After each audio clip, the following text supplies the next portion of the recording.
Sejam todos bem-vindos a mais um episódio pelo canal da Bucocast. Hoje estou recebendo dois cirurgiões bucomaxilofacial, dois amigos, né? Que é uma honra poder entrevistá-los aqui em São Paulo, no nosso estúdio, aqui na Vila Leopoldina. Eu estou falando da doutora Thalita Goulart. Doutora, é um prazer imenso poder recebê-la aqui no nosso estúdio em São Paulo, né? A gente poder fazer esse podcast e bater um papo, falar um pouquinho sobre sua trajetória dentro da especialidade e alguns temas que nós vamos abordar aqui hoje no nosso podcast. Seja bem-vinda. Muito obrigada, eu que agradeço o convite. É uma honra estar aqui com vocês hoje. E ao lado da doutora Thalita, doutor Felipe Romancini Baldi. Meu amigo, um prazer imenso poder recebê-lo aqui pela segunda vez no nosso podcast. Muito obrigado pela presença. Prazer é todo meu. Sei que o espaço aqui é excelente, conhecendo novo aqui em São Paulo, mas vamos aí, vamos bater o papo aqui. Bater um papo, falar um pouquinho, né, sobre alguns temas dentro da especialidade. Eu quero fazer um agradecimento especial ao nosso patrocinador aqui, que é a Traumec, né, que tem participado, né, da trajetória da Bucocast, tanto internamente como externamente, nos trabalhos que nós fazemos dentro de eventos também. O nosso agradecimento ao Paulo e ao César Caritá, que têm apoiado o nosso projeto. Eu quero deixar aqui o QR Code aqui no rodapé do vídeo. Você que ainda não tem o material da Traumec aí no seu consultório, ou você que é distribuidor, enfim, quer fazer o contato com a Traumec, está aqui o QR Code. Aponte seu celular para o QR Code e conheça aí um pouco mais sobre a Traumec, que tem atendido o mercado nacional e internacional. Traumec, soluções inovadoras para a vida. Doutora, vamos lá. Eu queria que você falasse um pouquinho sobre a sua trajetória dentro da especialidade, como que você começou, já iniciou pensando na bucomaxilo ou foi passando por algumas etapas até pensar na cirurgia? Como que foi isso? Então, desde a faculdade, né, no primeiro semestre, o meu direcionamento já era cirurgia. Então, durante a faculdade, eu fiz vários estágios na área e direcionei todo o meu currículo para fazer realmente a residência em cirurgia bucomaxilo. Isso em que ano? Eu formei em 2010, final de 2010, início de 2011. Já estava em São José ou não? Não, eu formei em Pelotas, na Faculdade Federal de Pelotas, no Rio Grande do Sul. E de lá eu fiz a prova na USP de Ribeirão Preto, né, que era em parceria com o Hospital das Clínicas. E de lá para cá, depois até São José dos Campos eu fui, né, a trabalho. Eu prestei o processo seletivo da aeronáutica, onde eu fiquei 7 anos. E por lá acabei montando meu consultório e me estabeleci. Você é da turma da especialização ou da residência? Então, no ano que eu fiz, que eu concluí o meu curso, estava dividido, né? Quem gostaria de fazer a residência ou especialização. E aí eu optei pela especialização, mas era em ritmo de residência, todos os dias integral, 3 anos. Formato residência. Formato residência. A gente tem aqui no nosso canal na Bucocast mais especialista pela especialização do que pela residência, porque antigamente não se tinha residência, né? Então, a maior parte do pessoal que tem formação aí com mais de 20, 30 anos, é tudo formato de especialização. Doutor Felipe, me fale um pouquinho sobre sua trajetória, sua formação aí, onde começou, em que ano? Eu comecei em Mogi das Cruzes, na UMC, Universidade de Mogi das Cruzes. Fiz odonto, última turma de 5 anos. E em 2005, me formei em 2006. Então fiz a atualização em cirurgia também, sempre visando a parte de cirurgia. Após isso, fiz especialização em implante de odontia na São Leopoldo Mandic. E aí eu fiz também especialização em bucomaxilo com formatos de residência. Pensou em medicina também, como alguns que já passou por aqui ou não? Com certeza. Pensou na medicina Todo também? Todo mundo. Na verdade, o meu primeiro vestibular foi para a medicina. Para medicina. Depois... Tem alguns que passam por aqui, atirou na medicina e caiu na bucomaxilo. E não vejo ninguém dizendo que se arrependeu. A especialidade tem uma sinergia muito próxima da área médica, né? Sim, sim. Estamos sempre no hospital, né? Então a gente tem um convívio muito bom e muito respeitoso também entre as áreas. Fazendo cirurgia. Vamos lá, vamos falar sobre ATM, articulação temporomandibular. Doutor, eu queria que você falasse um pouquinho a ATM, qual que é a essa sigla, né? Normalmente o cirurgião, obviamente, já sabe, mas pensando no paciente, quando o paciente tem um problema na ATM, o que é a ATM? A ATM é a articulação temporomandibular, né? Essa articulação que fica próxima ao ouvido e em conjunto com a musculatura da face, dentes, e principalmente com a musculatura, ela é responsável pelos movimentos de abertura e fechamento da boca. Basicamente isso. O paciente, quando ele procura o cirurgião, ele sabe o problema ou ele vem só queixando da dor e aí depois que vem o diagnóstico? Como que é isso? Então, hoje em dia, né, como os nossos colegas de outras especialidades estão mais atentos, muitos pacientes já nos procuram encaminhados, principalmente pelo otorrino, né, porque como gera uma dor, um incômodo próximo ao ouvido, eles costumam passar primeiro no otorrino. Então, eles vêm buscando o tratamento para DTM, né, que é a disfunção da articulação temporomandibular. Em alguns casos, o paciente chega ao consultório queixando de dor ou de travamento, né, na abertura da boca, e aí sem diagnóstico prévio, mas depende, né, a maioria já vem indicado.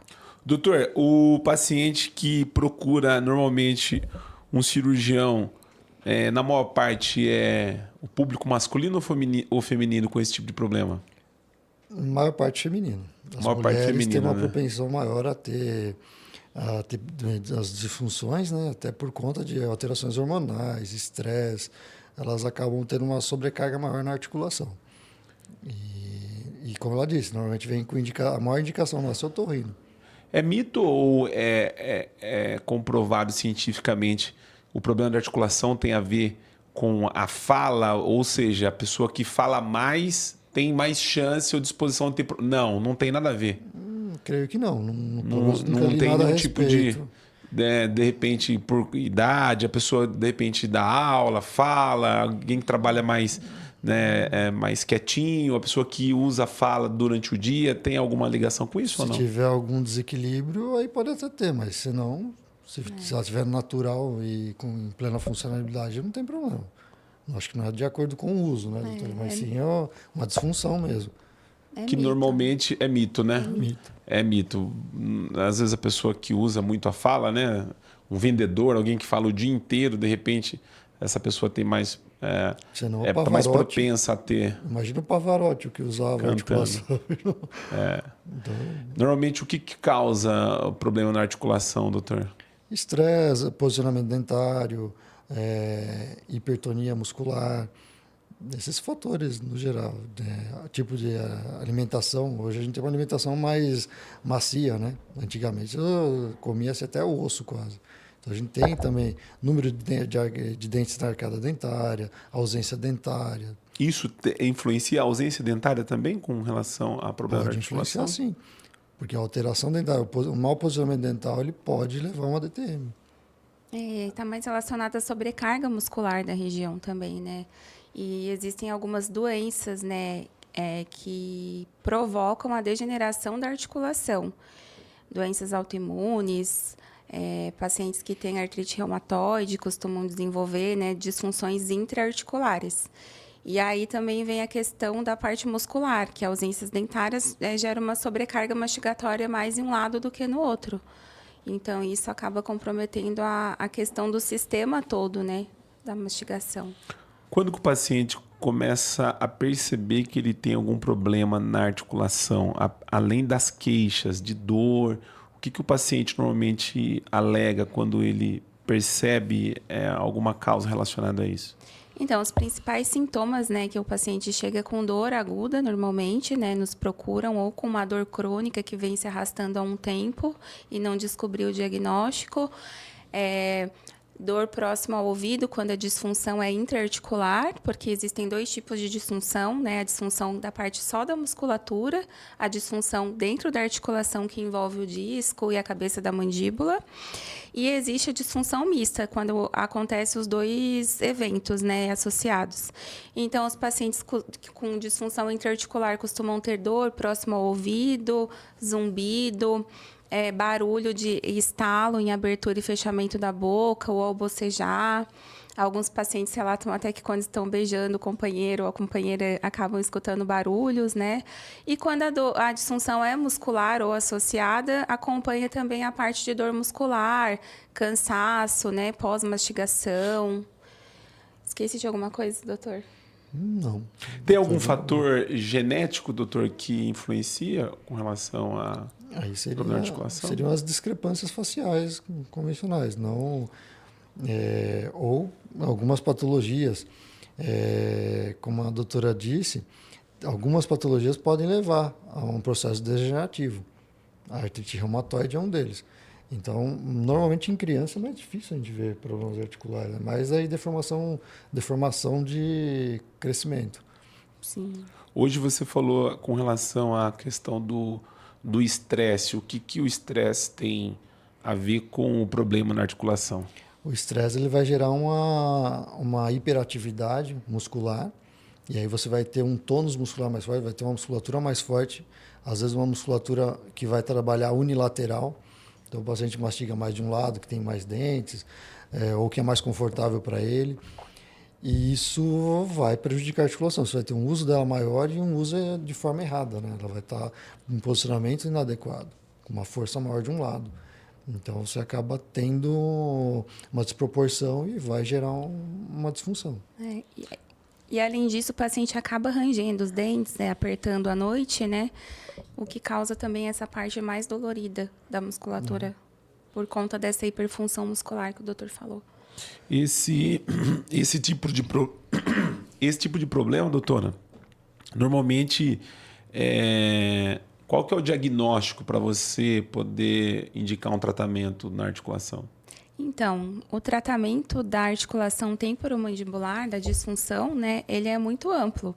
Ele não envolve apenas o tratamento comigo, né, cirurgião bucomaxilo. Então, tem uma série de fatores a ser analisados, né? O tratamento ele pode ser clínico somente quando tem disfunção muscular, né, com uso de dispositivo interoclusal, que é aquela plaquinha que o paciente usa, associado à fisioterapia, dependendo do grau de estresse e ansiedade do paciente, a psicoterapia ou a terapia também com o psiquiatra. E quando tem a disfunção intraarticular associada, a gente pode lançar mão, dependendo do tipo de deslocamento de disco que tem na ressonância magnética,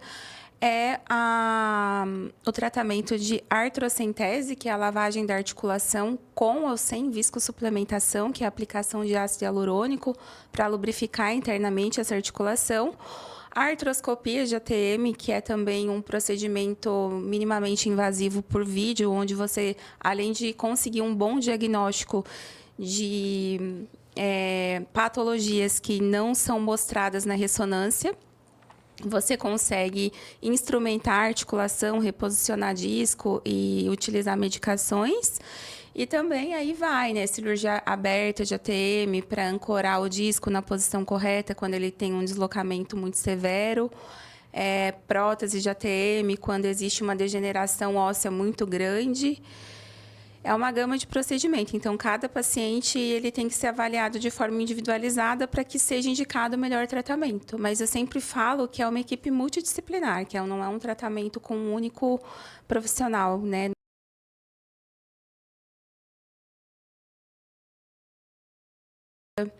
Do cirurgião bucomaxilo, que é o que eu faço, e da equipe toda da odontologia, né? Porque a gente tem que tratar o paciente como um todo. Se tiver ausência dentária, realização de implante, toda essa parte funcional, né, do sistema mastigatório.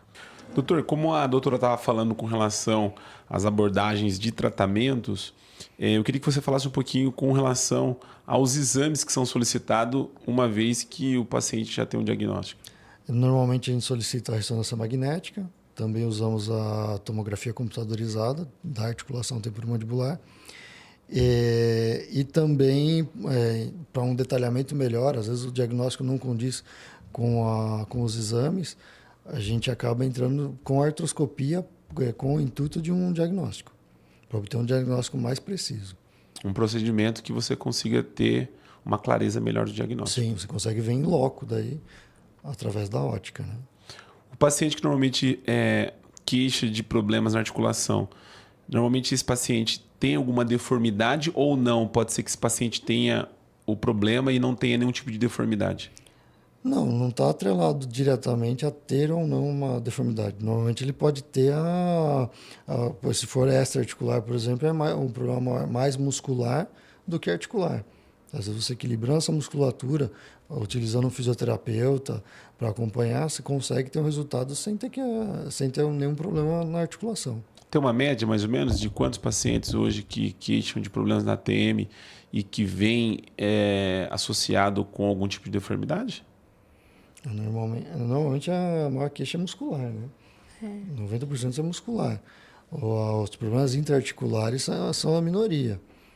Então, a gente tem que ir escalonando o tratamento para você ir determinando se vai ter uma abordagem intraarticular necessária ou não. A maioria dos casos se resolve, às vezes com placa mio-relaxante, às vezes com fisioterapia na face, uma abordagem mais facial específica para a TM, né, da fisioterapia.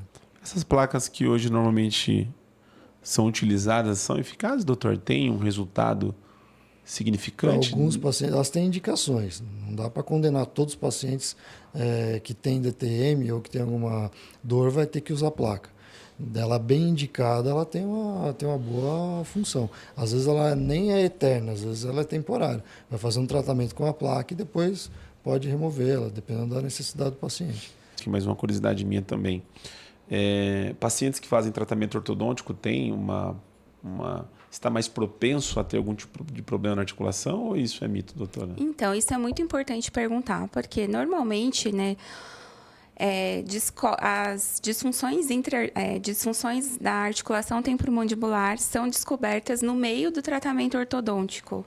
E a minha dica para os colegas ortodontistas é fazer uma avaliação articular previamente ao tratamento, porque a gente sabe que o tratamento ortodôntico em paciente que tem desarranjo, né, principalmente intraarticular, não é saudável. Então, assim, é importante fazer a avaliação previamente ao tratamento ortodôntico.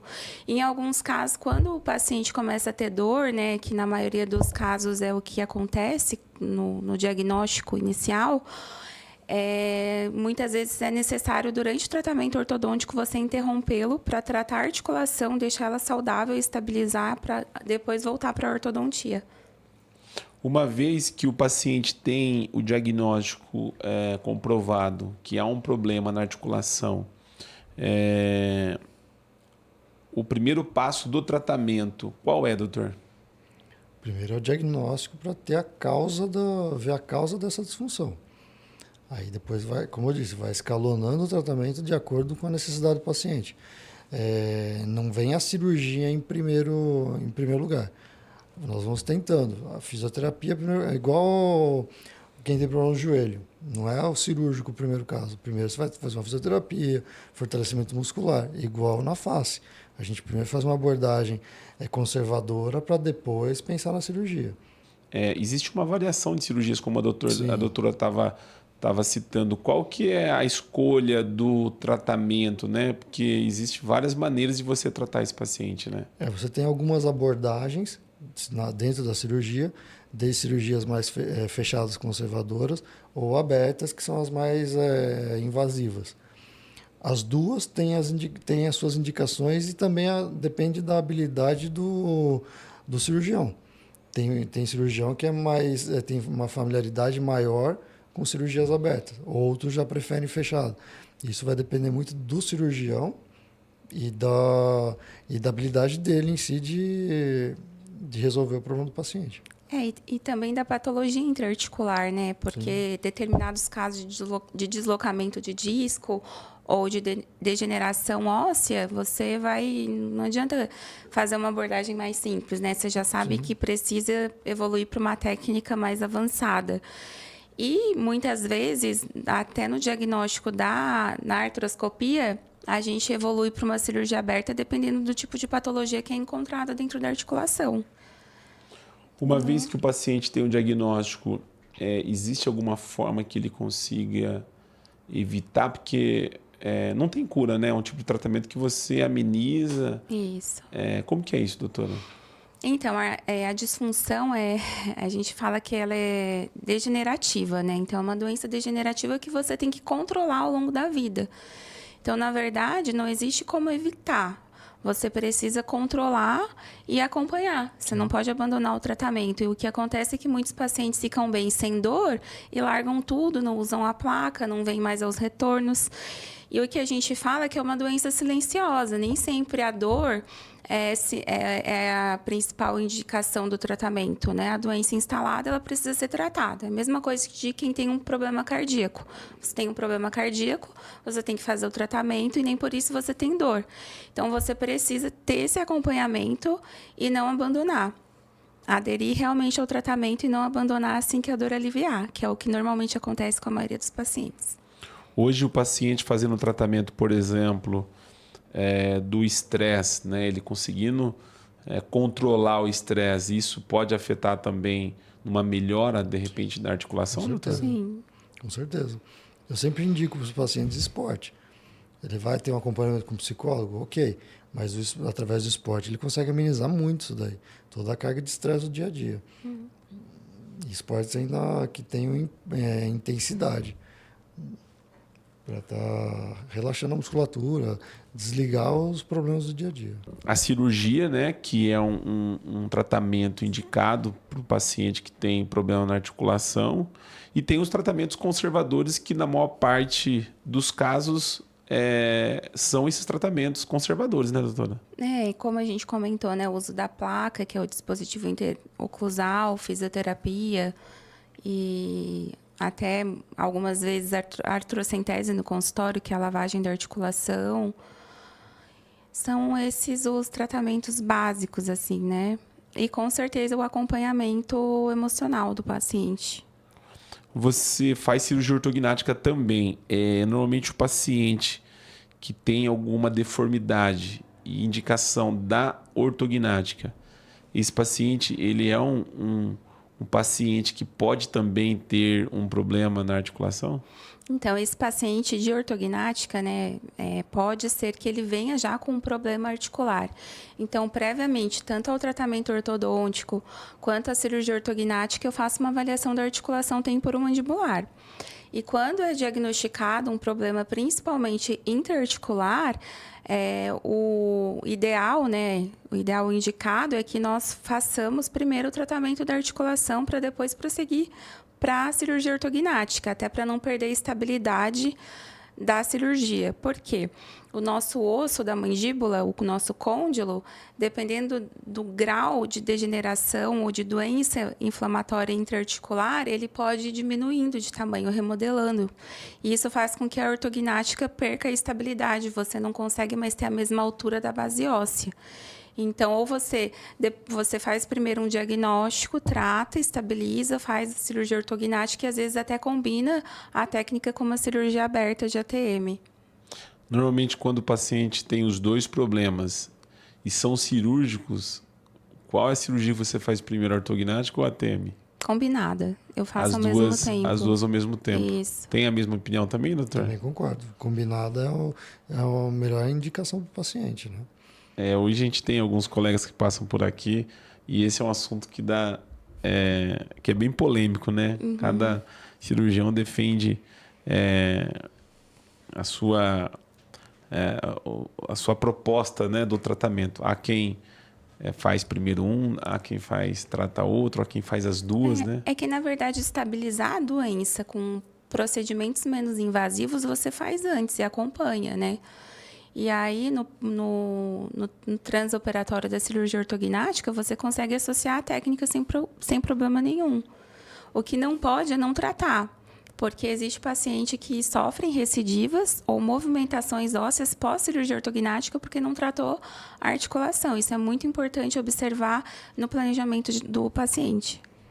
Uma vez, doutor, que o paciente tem o diagnóstico, o problema, e é indicada a cirurgia, a gente sabe que tem as próteses de ATM também. Sim. Em que momento você indica uma cirurgia como essa? Em que situação esse paciente precisa estar para que ele tenha a indicação de uma prótese de ATM?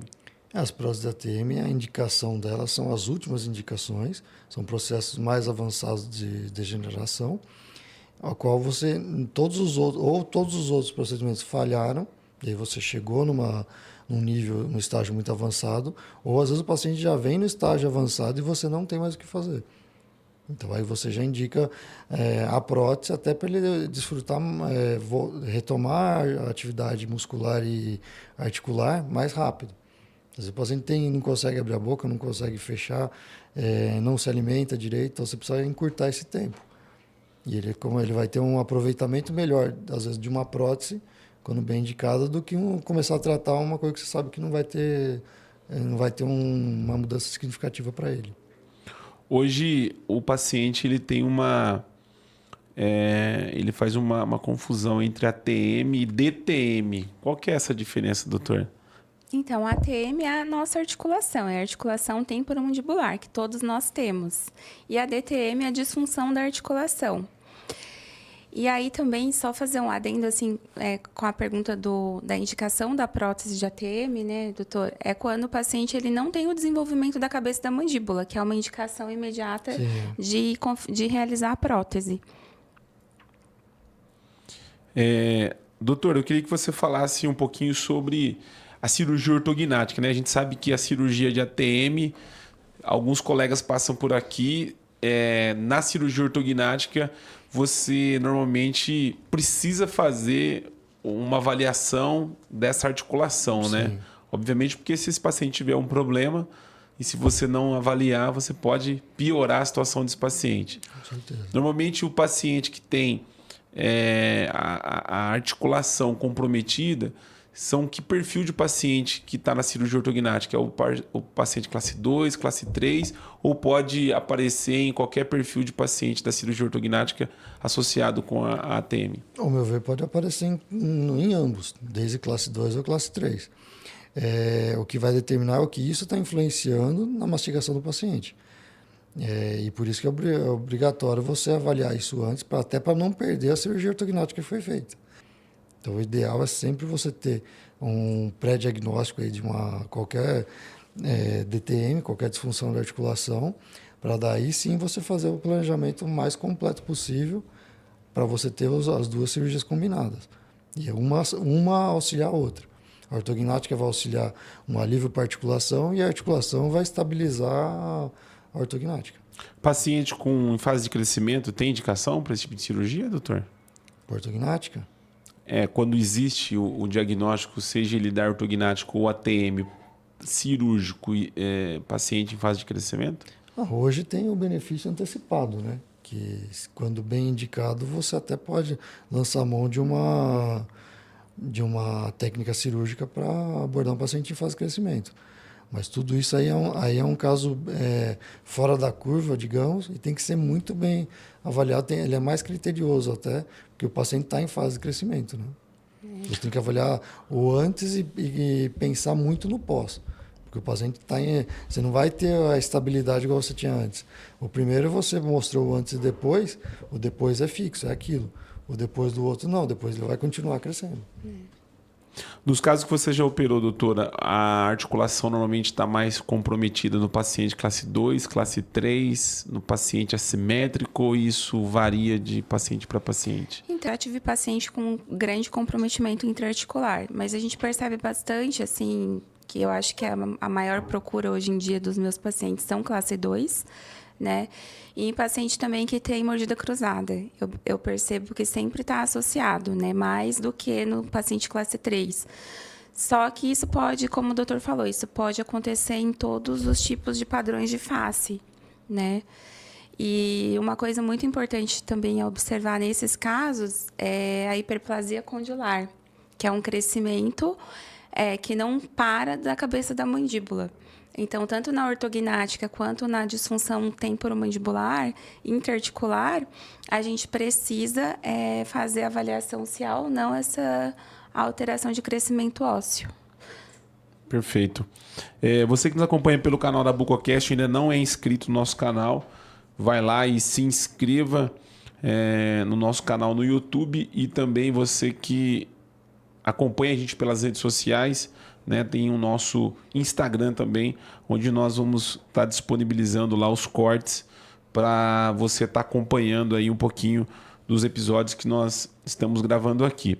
Nós temos um parceiro que é a Traumec, né? Que tem patrocinado a Bucocast. Então, você que ainda não tem o material da Traumec aí no seu consultório, ou você que é distribuidor, nós estamos colocando o QR Code aqui para você fazer contato lá direto com os representantes lá na Traumec. Obrigado, Paulo e o César Caritá. Traumec, soluções inovadoras para a vida. Doutora, vamos sair das cirurgias de ATM. Eu queria que você falasse um pouquinho sobre DTM. Ele tem uma ligação, é quase que é o mesmo assunto ou não? Assim, você falou sobre a disfunção, né? Isso. E a articulação, mas os problemas que está associado a um paciente que tem disfunção e problema na ATM são as mesmas? Eu queria que você falasse um pouquinho sobre isso. Isso é a mesma coisa, né? A DTM é a disfunção da articulação. A ATM, a articulação é uma articulação quando está livre de doença, você chama só de ATM. E DTM é a disfunção da articulação temporomandibular. Então, acho que os sintomas são os mesmos? Os sintomas da disfunção temporomandibular são, como eu havia falado, dor, zumbido no ouvido, o paciente escuta estalos, muitas vezes tem dificuldade em abrir e fechar a boca, ao bocejar ou ao abrir muito a boca, esse paciente pode travar, né, a mandíbula, escutar barulhos, ruídos próximo ao ouvido, dores de cabeça, né, dor na face de uma forma geral, incluindo até o pescoço e a coluna cervical. O paciente, doutor, que ele tem um travamento ao abrir a boca, esse talvez é um diagnóstico perfeito de que esse paciente tem um problema na articulação ou não? Não necessariamente. Não necessariamente. Existem vários travamentos provocados por musculatura. Então, quem está causando o travamento é a musculatura e não a articulação em si.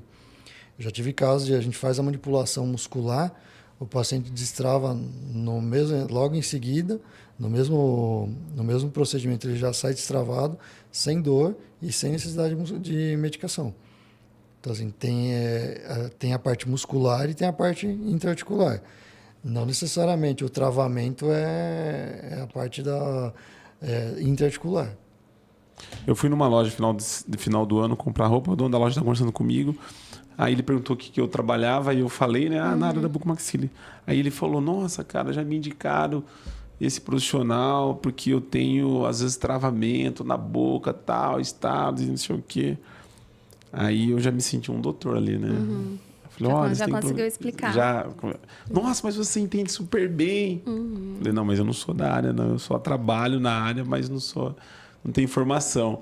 Mas quando ele falou que travava, eu já imaginei que ele poderia ter um problema. E não, às vezes é como você falou, né? Não, é uma DTM, mas não é a causa dela, não é interarticular. O músculo pequeno, que é o músculo pterigóide lateral.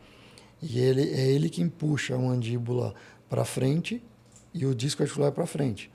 Se ele tiver, por exemplo, com hipertônico, você vai ter uma força muito maior na articulação, um deslocamento maior do que deveria e pode travar. E uma manipulação nesse músculo você já consegue restabelecer o movimento normal. Como se fosse uma câimbra, por exemplo. Você tem uma câimbra no músculo, vai doer e vai travar. E dói. E dói. E você pode ter câimbras na face também. Pode travar com a boca fechada ou com a boca aberta ou não? Só porque eu já vi com a boca aberta. Com a boca fechada também? Também. E o paciente não consegue abrir a boca. E às vezes tem paciente que fica longos períodos com redução de abertura de boca. Ao ponto de não conseguir morder um lanche, por exemplo. E também é uma das procuras, né? Fala, nossa, cada vez mais eu não consigo mais abrir a boca, não consigo me alimentar, e aí você vai ver, são problemas musculares e intraarticulares, que cai na parte mista, né? Pode falar. Aí, quando o paciente vem com esse quadro agudo de dor, normalmente a gente entra com terapias medicamentosas também, né? Com analgesia, corticoides, relaxante muscular, para aliviar a parte aguda, né? E aliviar a dor do paciente. Doutor, eu queria que você falasse para o paciente que tem um estalido no ouvido ou quando ele faz abertura de boca, ele sente um barulhinho. né? Esse é um sinal que esse paciente ele tem algum problema na articulação? Sim. Ele precisa se preocupar, ele precisa procurar um profissional? Ou isso pode acontecer, é uma coisa natural? Eu queria que você falasse sobre isso. Eu acho que qualquer coisa que fuja do normal, do funcional, na abertura e no fechamento da boca, na mastigação, dores ou não, o paciente ele precisa procurar, sim, uma avaliação para ser diagnosticado. Com certeza. Doutor, o paciente, obviamente, quando ele procura um cirurgião, ele não tem uma indicação exata da dor, né? Porque existe vários tipos de dor que pode causar um problema na articulação. Eu queria que você falasse um pouquinho sobre isso. Dentro da DTM, nós temos também quadros de neuralgia, tanto de trigêmeo ou muscular, que o nervo facial, por exemplo, é um nervo muito grande. Ele passa, inclusive, um dos caminhos dele nos ossículos do ouvido. Então, ele pode causar desde labirintite até dores de ouvido, e o problema é muscular da face. Então, você tendo uma noção de tratamento muscular, você consegue, às vezes, resolver as dores do paciente, que, apesar de doerem na região de articulação, não envolve a ATM. Então, acho legal a gente frisar nessa parte, porque a dor, a localização da dor é bem parecida, mas a causa da dor é outra. E tem pacientes que têm associado tanto a disfunção intra-articular como uma neuropatia. Sim. E aí você trata a articulação, o paciente continua com dor. E aí muitas vezes você precisa associar um tratamento com o neurologista para o tratamento específico da dor, né? Com o neurologista que entenda também sobre essa disfunção. E muitos antidepressivos, por exemplo, eles geram ou exacerbam o apertamento dentário. Então, às vezes, o paciente não tem bruxismo e desenvolve durante o tratamento com medicações de ansiolíticos e antidepressivos, ou exacerba o bruxismo que ele já tem, o apertamento que ele já tem. Então, isso também, às vezes, é um agravante para o tratamento. O médico está numa linha e a gente está indo na contramão, tentando relaxar a musculatura, e ele está intensificando com outro medicamento. Né? Doutora, a criança pode ter algum tipo de problema na articulação também? Também. Acontece muito, né? Até o Dr. Yang, ele relata nos artigos científicos dele, já trouxe uma vez numa aula que eu participei, casos de crianças, adolescentes, com disfunção intraarticular e que estavam tendo alterações de discrepância no crescimento facial, e que a abordagem e o reposicionamento do disco articular fizeram com que esses pacientes tivessem uma melhora no desenvolvimento do padrão facial também. Então, existe sim a indicação, né, para crianças e adolescentes de tratamento da disfunção, tanto muscular quanto intraarticular. Perfeito. Nós estamos com 2 cirurgiões aqui que navegam em várias áreas dentro da especialidade, tanto na cirurgia ortognática, ATM, maxilas atróficas e entre outras áreas aí da especialidade. E eu queria falar um pouquinho sobre a reabilitação, né, desse paciente com relação às maxilas atróficas, que eu sei que é uma especialidade de ambos também.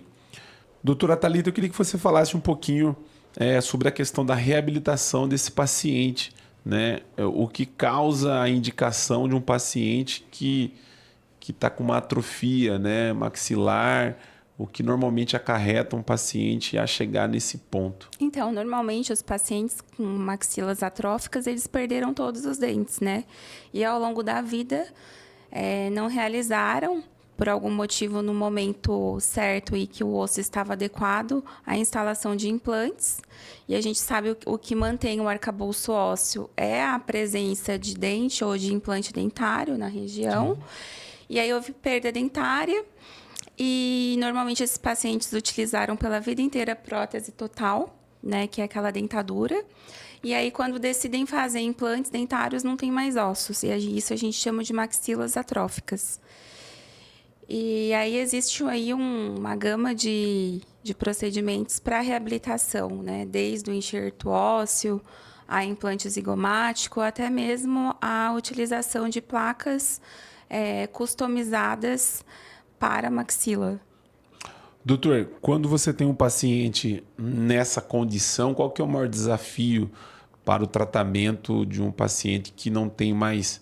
Eu acho que a falta de osso é o maior inimigo, o seu maior desafio, Sim, vamos dizer desafio. assim, né? Antigamente você precisava ter um rebordo ósseo muito maior do que hoje. Hoje a gente tem técnicas Alon For, por exemplo, que você consegue instalar implantes em maxilas atróficas, em posicionamentos diferentes. Antigamente o protocolo era o implante tinha que estar exatamente verticalizado. Hoje a gente consegue angular os implantes, trabalhar implantes maiores, mais finos. Então você usa um comprimento maior com um diâmetro menor. Então você consegue aproveitar melhor. Tem o approach palatino, que você consegue também uma ancoragem melhor no osso vestibular para estar realizando uma prótese maxila. O que a doutora comentou antes, a atrofia óssea, existe a lei de Darwin que é uso e desuso. Se a gente ficar numa cama, por exemplo, deitado, se você levantar depois de alguns dias, você vai ter uma dificuldade. A musculatura vai atrofiar. O osso é a mesma coisa, só que ele tem um agravante, que seria o uso de uma prótese que vai gerar a pressão de baixo para cima. Você tem uma pressão interna que os seios da face vão gerar também, vão ter um aumento desse seio da face, diminuindo a região posterior de osso. E a própria mastigação, né? Sim. E aí, hoje em dia, né, com a questão do imediatismo, né, que todo mundo quer tudo para ontem, Sim. e também com a questão da morbidade do paciente, recuperação mais rápida, a gente lança a mão, né, desses implantes inclinados ou de outras alternativas para que o paciente não precise passar por grandes enxertos ósseos, né? Como antigamente se fazia muito enxerto de crista ilíaca, e aí tinha que ir para o centro cirúrgico com um ortopedista, retirar a crista, ou também, ou calota craniana, e isso gerava assim uma recuperação mais dolorida para o paciente. Então, hoje, com a inovação das técnicas, a gente consegue, né, reabilitar a função mastigatória, que é o mais importante, né, que o paciente volte a se alimentar bem, de forma adequada, até para evitar outros problemas como gástricos, né, e nutricionais, e de uma forma mais rápida e menos agressiva. Porque você acaba, né, quando a gente usava a crista de ilíaco, a comorbidade do paciente até em se locomover depois melhorava a parte da mastigação, mas ele ganhava uma cicatriz e uma muleta, né? Uma muleta, exatamente. E ficava mancando lá Então, durante assim, um tempo. a que preço se a gente consegue usar técnicas menos invasivas, é o principal. Né? E eram duas cirurgias, né?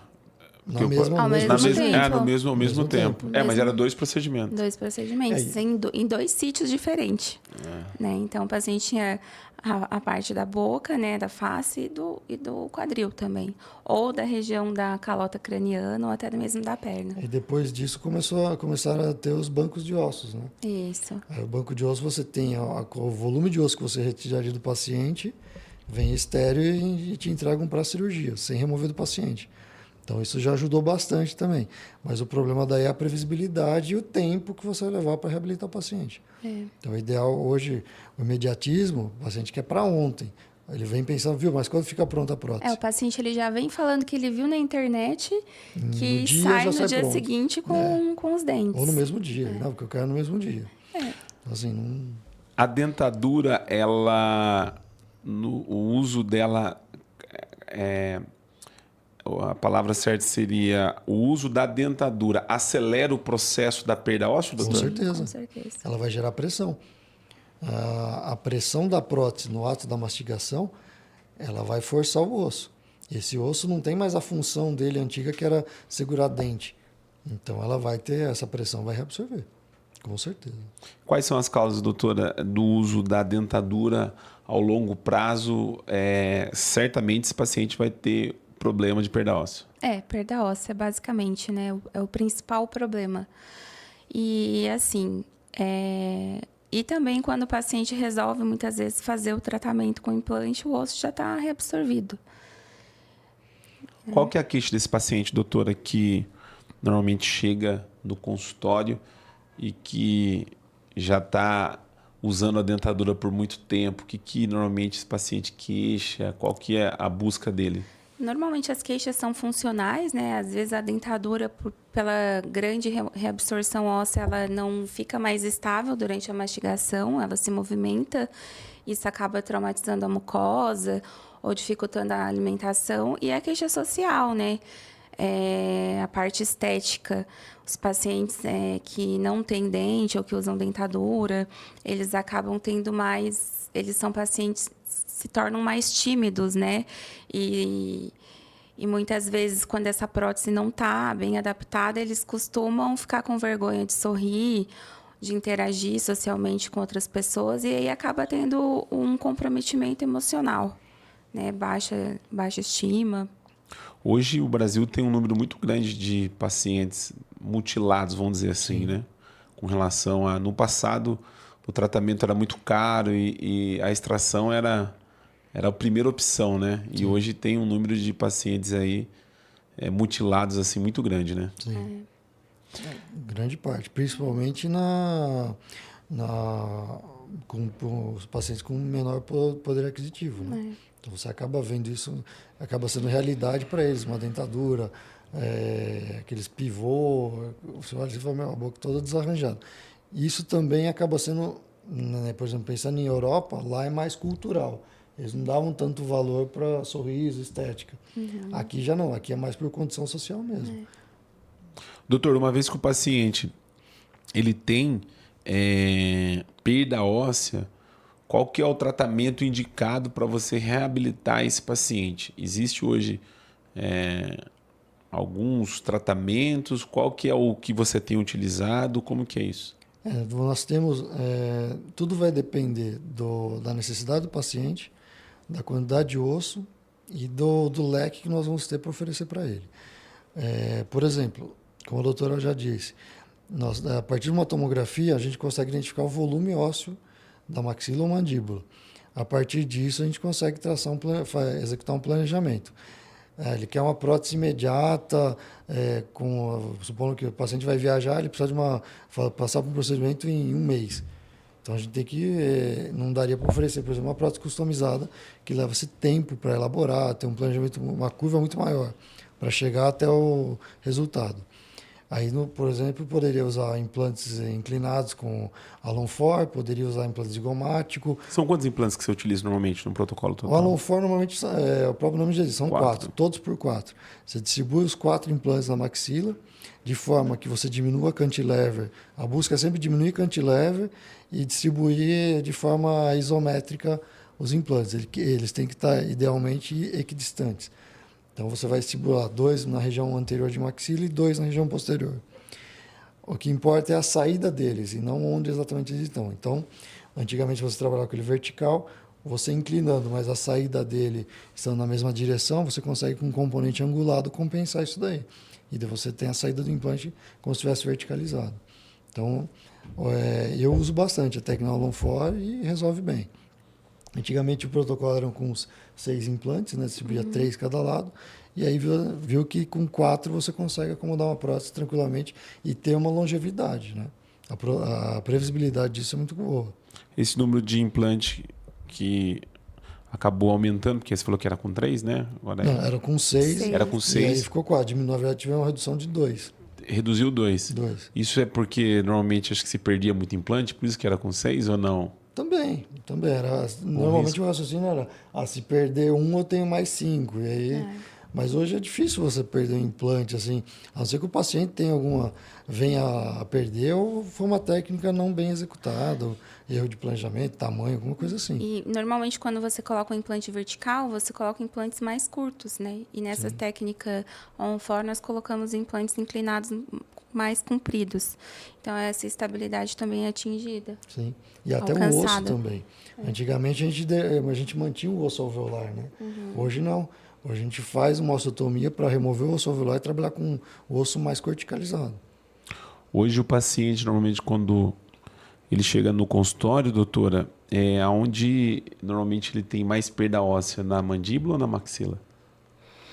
Então, tudo isso vai depender do tempo que ele perdeu esse elemento dentário, né?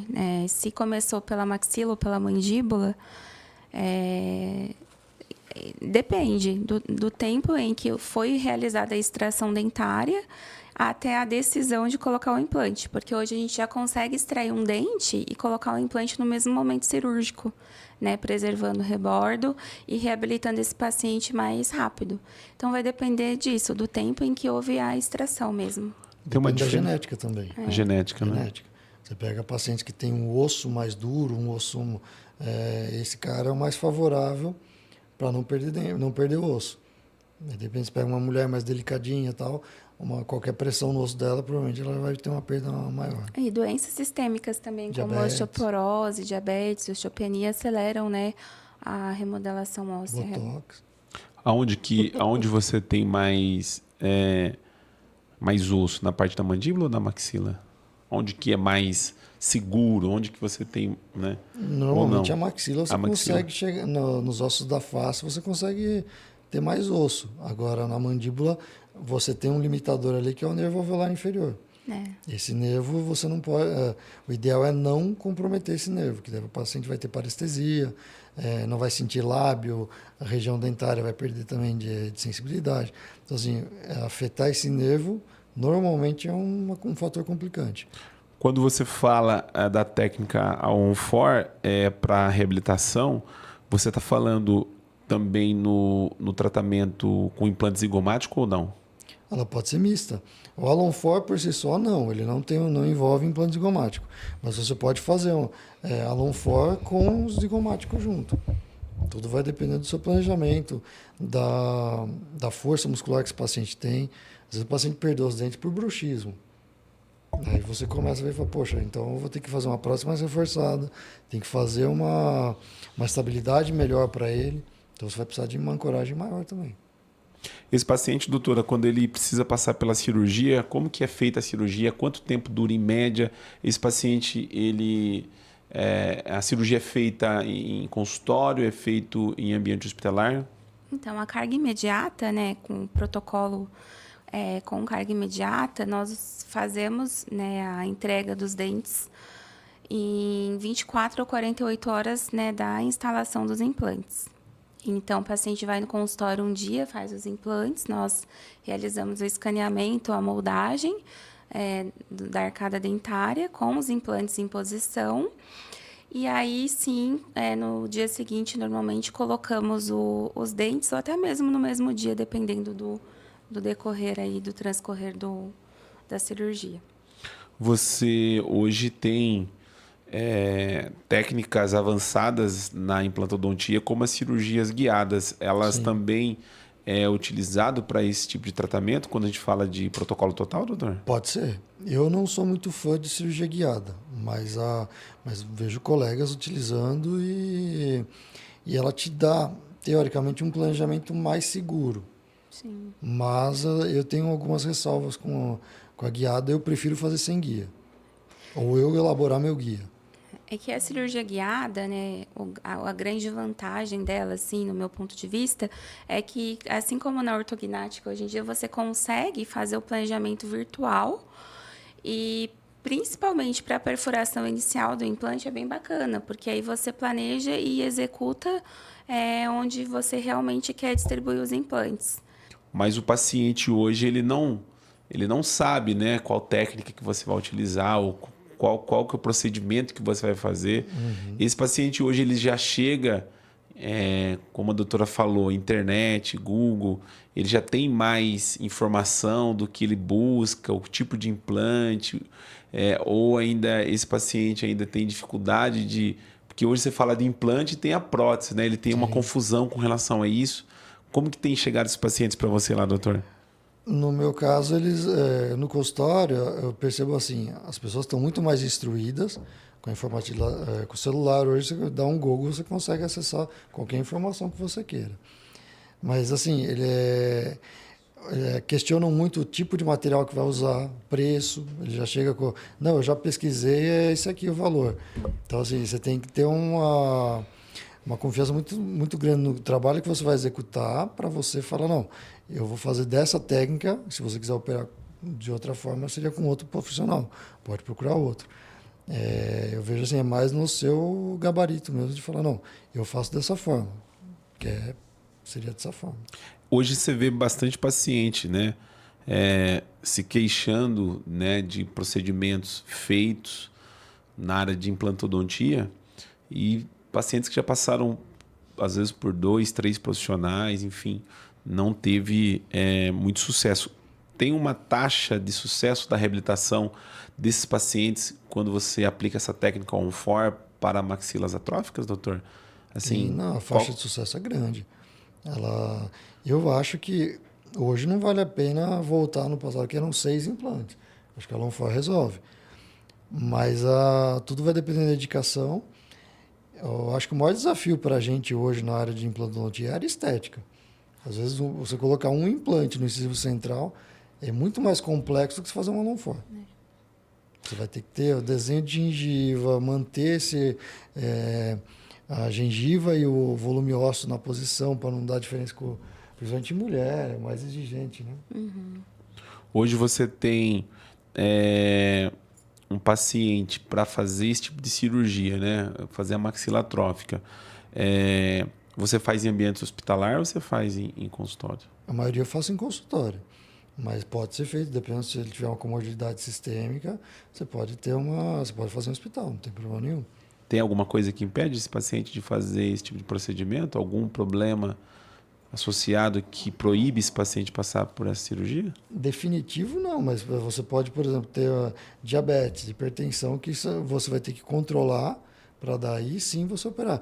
Necessidade e oportunidade, são 2 princípios Perry e Gregory que preconizavam lá atrás, que a necessidade, o paciente precisa submeter a um procedimento? Sim, então ok. Aí a oportunidade é quando é o melhor momento para ele estar fazendo. Ele vai passar por uma bateria médica, ver como se tiver alguma alteração, controla essa alteração para daí sim fazer, com a maior segurança possível, previsibilidade. O tratamento desse paciente, doutor, ele leva em média quanto tempo, uma vez que esse paciente tem a necessidade de uma reabilitação total? Quanto tempo em média até o pós-operatório, a recuperação desse paciente? Então, normalmente esse paciente vem até o consultório, né, e faz a avaliação com os exames e planejamentos, aí ele opera, marcada a cirurgia, no dia seguinte ele sai com os dentes e ele é acompanhado no pós-operatório imediato, com algumas restrições alimentares, de dieta principalmente, e no pós-operatório tardio sempre, né? Porque o paciente que põe e coloca implante dentário, faz uma reabilitação extensa, ele precisa fazer manutenções e higienizações, assim como nos próprios dentes, a cada 6 meses. Então, é um paciente que precisa ser acompanhado mesmo, sempre. Ele tem que estar sempre cuidando. E você tem alguma limitação de algum tipo de alimento quando esse paciente passa por essa cirurgia, por esse procedimento? Então, o paciente ele fica por um período com a dieta líquida e pastosa, né? E depois, gradativamente, vai aumentando a consistência alimentar. Pacientes que realizam um protocolo com carga imediata na mandíbula, em 3 meses ele volta à função mastigatória normal. E na maxila, por ser um osso mais poroso, leva 6 meses para ter essa carga mastigatória habitual. Eu já vi depoimentos de pacientes dizer que perde o gosto do alimento com o tempo quando ele tem uma maxila atrofiada ou usa dentadura por muito tempo. Isso tem a ver, doutor? Tem a ver sim. A prótese ela vai ocupar o espaço ali e vai recobrir a mucosa, que faz parte também da degustação. Então ele perde sim o sabor dos alimentos. É bem comum. Caramba. Essa queixa. Talvez, se eu tivesse uma situação dessa, acho que seria o principal motivo de você fazer o tratamento, porque você perder essa sensibilidade do sabor dos alimentos deve ser... E a título de informação para os pacientes, você pode também, voltando no assunto ortognática, você pode fazer uma ortognática visando um protocolo. Também. Não necessariamente fez o protocolo, porque às vezes você tem um classe 3 que você vai ter que compensar ele numa prótese, ao invés de você jogar os implantes para posterior e E a prótese avançada, você faz uma ortognática e aí você faz o protocolo. Ou você pode até planejar hoje em dia, né, a prótese customizada de Sim, maxila também. com a cirurgia ortognática, nesses casos que o paciente tem a maxila mais para trás, como o doutor falou, porque o volume da prótese fica muito grosseiro e incomoda. Sim. E normalmente é um nicho ali onde para bastante alimento e o paciente acaba queixando. Doutor Felipe, falando sobre próteses customizadas, né? A gente sabe que o paciente que tem problema, né, com maxila atrófica, muitos casos de reop, de pacientes principalmente que já passou aí por outros tratamentos e não teve sucesso, as próteses customizadas, elas têm uma indicação e que você tem feito isso e tem usado no dia a dia. Eu queria que você falasse um pouquinho em que momento que você abre mão, né, do tratamento do material convencional e parte para uma indicação customizada. Essas próteses, na verdade, elas vieram já são mais antigas até do que o implante, mas que elas tiveram realmente sucesso nas indicações e instalações são mais recentes. Por volta da década de 60, mais ou menos. Não, minto, 40. O que acontece assim, quando você já esgota todos os recursos que você teria, então, por exemplo, tentou implante convencional, perdeu. Usou implante zigomático, perdeu. Uma prótese convencional, uma dentadura, o paciente já não tem osso para usar, não vai ter sustentação, ele não vai ter uma reabilitação adequada. Então, aí nós temos que dar uma solução para ele. Essa seria a solução final, que são as próteses customizadas. Elas são feitas em hospitais, né? O material já vem desenhado e customizado totalmente para o paciente, individualizado. E aí você consegue, além de devolver o arcabouço ósseo, você entra com a reabilitação dentária junto. Doutora, uma das principais, talvez, que faz parte do processo do tratamento do paciente, mas eu acho que muito importante, principalmente na questão da customização, é o planejamento virtual desse caso, né? Isso, porque, na verdade, toda a cirurgia é planejada previamente, né? Baseada na documentação tomográfica do paciente, no escaneamento intraoral. Então, é feito um planejamento bem minucioso, né? Porque a prótese ela é feita pro paciente, não é uma prótese comum, né? Standard. É uma placa, né? Que é instalada e confeccionada para encaixar perfeitamente nos ossos e que dela saem algumas pecinhas que são conexões protéticas simulando um implante intraósseo. Hoje você tem como reabilitar esse paciente, né, com esse material customizado. Uma vez que esse paciente ele utiliza desse material, ele tem uma curiosidade, né? Ele vai ter algum problema no sentido de detector de metal? Como que é feito esse material, doutor, que ele utiliza aí nas próteses? São placas extremamente finas, estéticas, para não aparecer justamente no rosto. Então, dificilmente ele vai ter algum problema com relação a isso. São materiais biocompatíveis. São, tudo em titânio.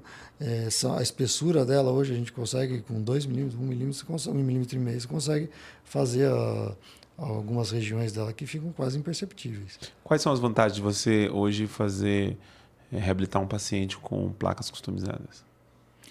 Então, lá atrás não tinha os recursos que nós temos hoje de planejamento virtual. Não tinha tomografia, nada. Então, antigamente, tinha que abrir o paciente, abrir toda a região, moldar o osso do paciente para daí desenvolver as peças. Então, assim, eram 2 cirurgias.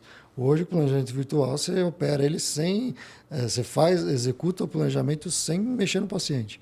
E ela já vem pronta para você no centro cirúrgico. A vantagem seria, eu vejo ela ela é mais reforçada em termos de mastigação para o paciente do que um Alonfor.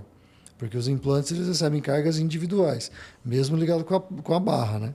Essa não, ela tá justa, ela parece uma cela acoplada no osso, então você tem uma distribuição de carga muito maior. Porém, a dificuldade dela é o acesso a esse tipo de material, né? Isso que eu vejo a maior dificuldade na parte o acesso, de realizar. Tanto é que é muito mais fácil você fazer um Alonfor do que você fazer uma prótese customizada. E hoje a técnica dos implantes customizados é realizado em ambiente hospitalar. 100%. 100% em hospital. O material é entregue para a gente no hospital. Essa cirurgia dura em média de quanto tempo e como é a reabilitação desse paciente, uma vez que ele vai para o centro cirúrgico, doutor? Então, a cirurgia em si demora 2 horas, dependendo do nível de dificuldade dos acessos e tal. A reabilitação se dá no dia seguinte. Então, ela já vem até a barra que vai ligar os componentes dos implantes, já vem pronta. Então, você ganha esse tempo na fase laboratorial. Aí você entrega a barra, você prova a barra, provou, o protético já leva, faz enceramento, encerou, já está com os dentes na boca. Então, em 48 horas, o paciente já está reabilitado. E também, muitas vezes, dá para fazer o planejamento reverso, né? Sim. A prótese, a parte dentária vem pronta já do laboratório, como é tudo planejado virtualmente com base na tomografia. E dependendo do caso, se tudo correr bem, o paciente consegue até sair do hospital já com os dentes. Com os dentes, exatamente. Em posição. Nós estamos... com quanto tempo de podcast, Jorge? 1 hora de podcast e mais a primeira parte que nós gravamos aí, 1h30 mais ou menos de podcast.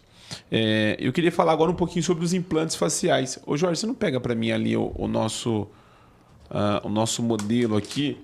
Essa é mais suave. Trazer aqui para... Pode entregar para a doutora ali.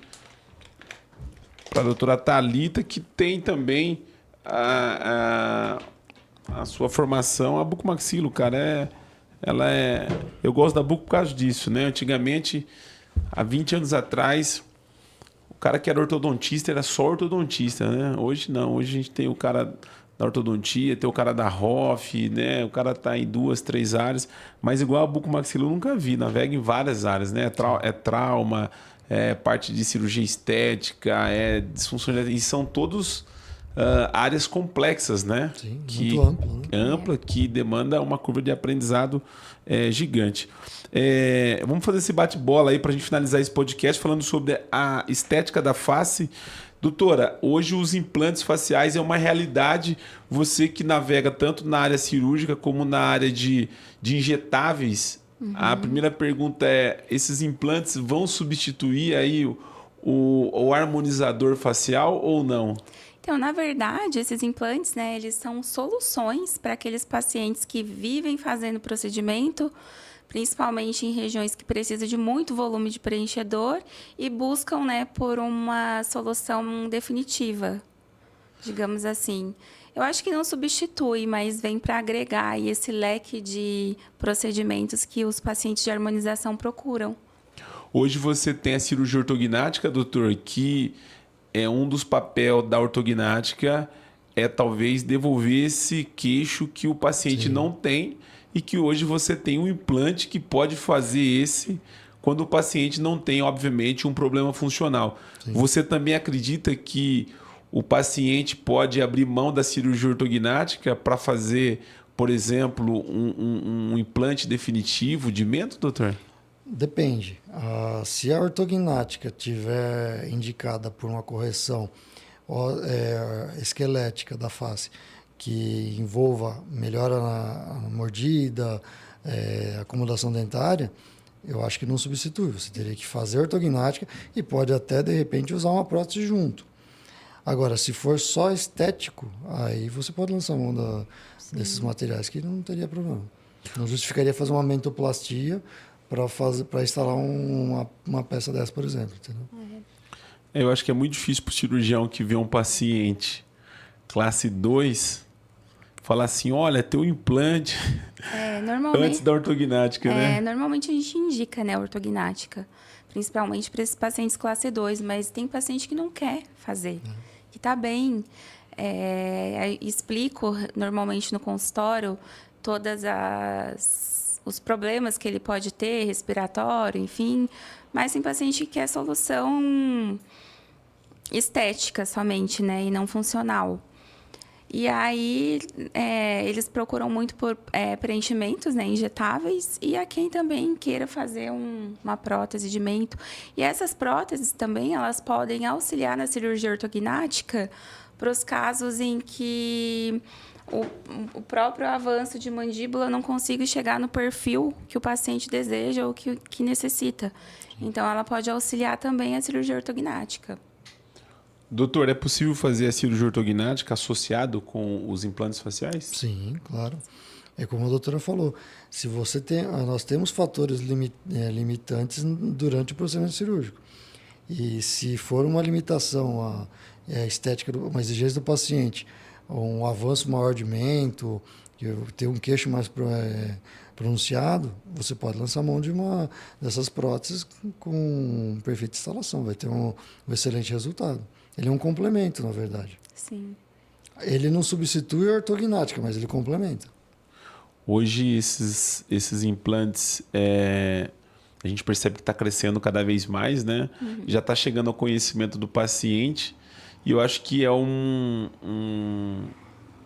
produto, um material que dá ao cirurgião uma outra ferramenta para poder trazer resultado, né? Resultado para o paciente, né?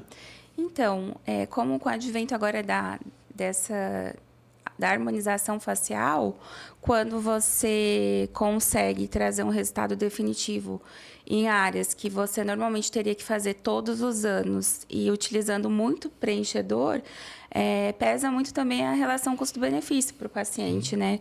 Porque normalmente queixo você precisa utilizar bastante volume dependendo do grau de projeção que esse queixo tenha, né? Normalmente homens que não tenham alguma deformidade dentoesquelética gostariam de um ângulo mandibular mais marcado. Que a ortognática às vezes não consegue dar, né? Que não consegue. Então, assim, é uma alternativa, né? Que melhora bastante a queixa estética do paciente, que é o que tem sido uma grande procura hoje no consultório, né? Com essa mudança do padrão facial, que antigamente era considerado como padrão de beleza um padrão mais côncavo, hoje em dia uma projeção de mandíbula, os pacientes buscam mais por isso, né? É possível fazer no consultório, doutora? A prótese de mento e do queixo da região paranasal, sim, é possível. Parte de ângulo mandibular, não. Eu indico fazer no hospital. É mais confortável para o paciente. É uma região, né, doutor, mais chatinho de você conseguir fixar, né? Fixação, né? Eu tive a oportunidade de acompanhar algumas cirurgias de implantes faciais. E você sabe que você é a primeira pessoa que falou do ângulo fazer no hospital, porque todo mundo faz no consultório, né? Mas, assim, na prática, é bem complicado, é bem ruim. Chatinho mesmo. É muito ruim. E tem alguns casos que você tem que utilizar 2 peças, né? Então, tem casos que você vê uma peça só, né? E tem que fazer 2 peças. Quando eu faço aumento, principalmente no consultório, eu gosto de fazer ele bipartido. Porque quando eu fiz peça única, também deu uma dificuldade na adaptação, tive que aumentar o acesso. E quando você faz bipartido, você consegue ele fazer um acesso menor, né? E facilitar a instalação. Mas aí, a questão do ângulo eu não gosto mesmo, porque eu prezo muito pelo conforto do paciente, né? E quando eu vejo que o meu paciente vai sofrer, ou até no hospital com uma sedação, mas no consultório o ângulo eu acho complicado. Lembra aqueles enxertos em bloco removidos de ramo ascendente, né? O pós-operatório era bem chatinho para o paciente. Então, assim, seria o mesmo acesso. E às vezes tem que usar trocáter também, né? Eu presenciei algumas cirurgias já de implantes, todo em consultório, e também presenciei no hospital. Eu percebo que o cirurgião tem uma dificuldade de fixação, né? A abertura fica lá atrás, é bem chato. Assim, o paciente sofre um pouquinho depois no pós-operatório. O mento é o que tem de coisa mais linda de fazer, é o mento, né? Uma delícia. Uns 10 desse por dia faria tranquilamente, né, doutora? Com certeza. Meus amigos, eu queria que vocês fizessem suas considerações finais. Eu vou deixar aqui o convite novamente para vocês retornar ao nosso podcast, né? Eu sei que vocês têm consultórios independentes, né? Você está em Indaiatuba, né, doutor? Está em Indaiatuba, atendendo toda a região lá em Indaiatuba. O pessoal fala Indaiá, né? Indaiá, isso mesmo. Indaiá. Bem do ladinho de Campinas. Do lado, pertinho de Viracopos, ali, acesso é fácil. São amigos, colegas de profissão e vieram juntos para a gente fazer esse podcast. e faz alguns casos em comum também. E você está em São José dos Campos, né? Sim, em São José. SJC. SJC, Vale do Paraíba. Vale do Paraíba. Você sabe que quando eu fui para São José dos Campos falar Vale do Paraíba, eu dizia assim, cara, aqui não tem nada com Paraíba. Mas acho que é por causa do rio, tem alguma coisa lá, né? E da região da também. Da região, né? Tem a Serra da Mantiqueira lá também e tal. Os dois estão próximos aqui de São Paulo. O doutor estão próximos. Para a gente explanar um pouquinho mais alguns conteúdos, principalmente sobre ortognática, que eu acho que é um tema que vale a pena a gente, né, voltar a falar em um outro episódio. Nós temos a Bucocast Academy aqui também, então quando retorná-los, gostaria que vocês trouxessem uma aula aí para poder deixar gravado no Bucocast Academy. Já tem. Para a gente poder... essa educação continuada, né, para esses alunos de graduação. Ambos aí eu sei que tem essa bagagem aí para poder deixar algo para a gente nesse sentido. Então, com mais tempo, hoje nós estamos aqui 1h30, tivemos alguns imprevistos aqui no nosso podcast, mas acredito que numa próxima oportunidade a gente consiga falar um pouquinho mais sobre essas duas áreas. Obrigado, viu, doutora? Imagina, com certeza será um prazer retornar. Meu amigo, mais uma vez um prazer recebê-lo. Obrigado por mais esse podcast. Obrigado a vocês pelo convite também. Então, estamos à disposição. E sempre uma honra bater papo com vocês aqui. É sempre um aprendizado. Eu preciso alimentar esse canal da Bucocast, então vocês precisam retornar aqui para deixar conteúdo de valor para a gente como hoje. Então fica o convite aí para voltar aqui e a gente fazer esse podcast bacana. Não conhecia aqui o nosso estúdio ainda. O que você achou, doutora? Nossa, sensacional. Tá muito bonito. Parabéns. Primeiro podcast? Primeiro podcast. Primeiro podcast, aqui né? Aqui em São Paulo, né? Aqui em São Paulo. E o primeiro de 2025, viu, gente? Isso aí. Nosso primeiro episódio de 2025 aqui. Abrindo o ano com chave de ouro. Com certeza. Abrindo o ano com chave de ouro. Antes de finalizar esse nosso podcast, gostaria de presenteá-los aqui com o nosso kit da Traumec, que o pessoal mandou aqui pra gente. Deixa eu entregar aqui pra doutora Nossa, que chique. Obrigada. Thalita e também aqui doutor Felipe. Ó, e aqui tá um mimo especial, gente. Olha, a Traumec personalizou aqui, ó, a doutora Thalita Goulart. Aqui, olha aqui que bacana. E tá aqui o do doutor Felipe, que nós fizemos lá também, ó. A Traumec fez especialmente para vocês. Muito obrigado. Meus amigos, muitíssimo obrigado. Compartilhe conosco lá para a gente poder repostar aí os nossos brindes da Traumec. Obrigado a Traumec aí pela parceria. Você que nos acompanhou pelo canal da Bucocast, você que nos acompanha aí também nas redes sociais, lá no nosso Instagram, compartilhe os nossos cortes, os conteúdos que a gente tem colocado à disposição aí de todos. Nosso agradecimento à Traumec, que tem colaborado no apoio aqui da educação continuada, do nosso canal da Bucocast, ao Paulo, ao César Caritas. Estamos colocando aqui o QR Code para você fazer contato lá com os representantes da Traumec. Tem atuado no mercado nacional e internacional. Traumec, soluções inovadoras para a vida. Nosso muito obrigado e até o próximo episódio.